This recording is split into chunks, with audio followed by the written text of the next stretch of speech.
Le FSBK s'est rendu sur le circuit de Pau-Arnos pour la 4e étape de la saison.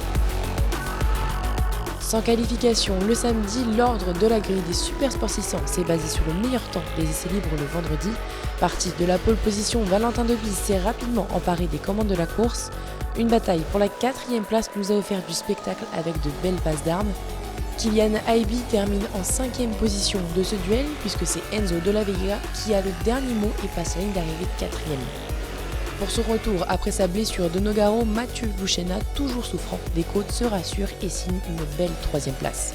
Devant, Mathieu Gregorio sans solution face à son adversaire au championnat, Valentin Debise termine 2e et 1er challenger. Et avec 15 secondes d'avance, Valentin Debise s'impose en première course sans avoir été inquiété.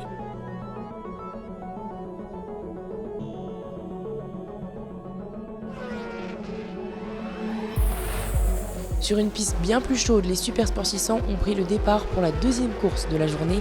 Les spectateurs ont de nouveau assisté à la domination de Valentin Debise sur le tracé de Pau-Arnos. Loïc Arbel termine en 5e position après une journée compliquée suite à des problèmes sur sa moto causés par un feu.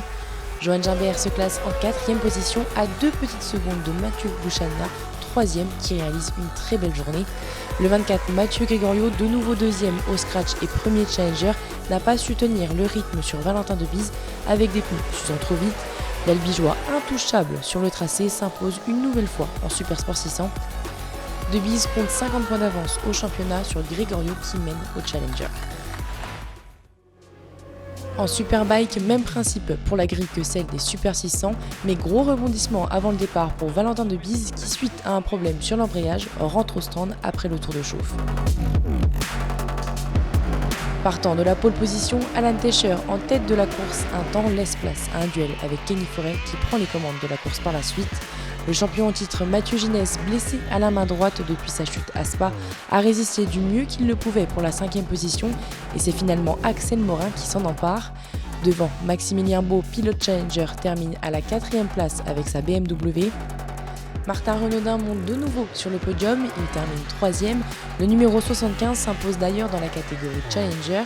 Sur sa Honda, Alan Tescher termine sur la 2e marche du podium à 2 secondes 6 de Kenny Forêt qui remporte cette course 1, la première victoire du pilote Tecma cette saison, la dernière remontant à Alès en 2021.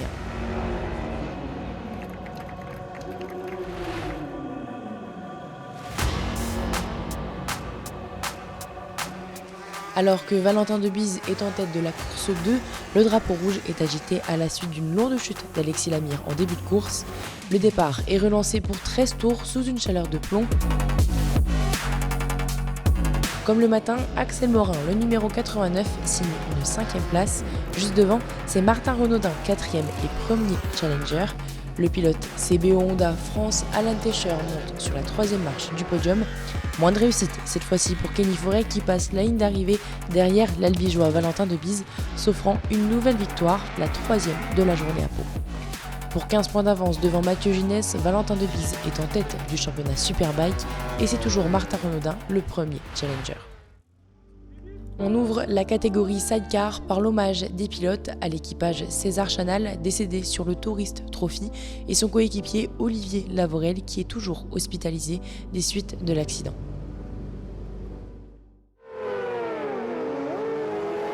Lors de cette première manche, le duo 99 Le Bail et Le Vaux se classent 3e au général. Palaker et Sessuti s'emparent de la 2e place et l'emportent aussi dans leur catégorie F2. Avec 17 secondes d'avance, c'est les Yamaha de Perilla et Cochin qui s'imposent.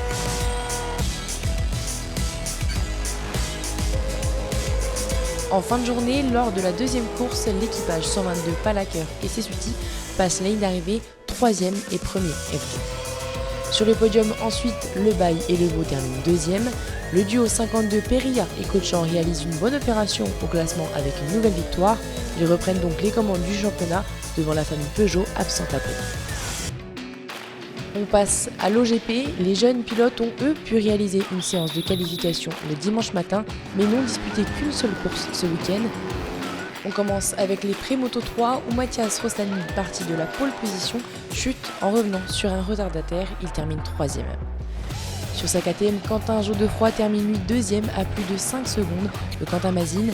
Le numéro 66 en pleine progression depuis quelques courses empoche les points de la victoire à Pau. En NSF 250, Evan Boxberger, qui partait de la 5e position sur la grille, termine 3e.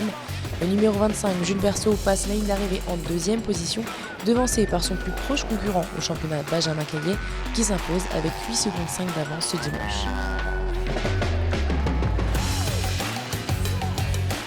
Les Supersport 300 ont eux aussi réalisé une qualification pour déterminer l'ordre de départ d'une course très animée.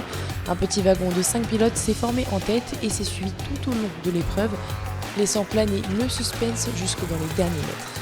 C'est sur sa Yamaha qu'Enzo Damiani termine en 3e position, Luca Frier monte sur la 2e marche du podium et c'est Evan Plindou qui passe le premier sous le drapeau à damier.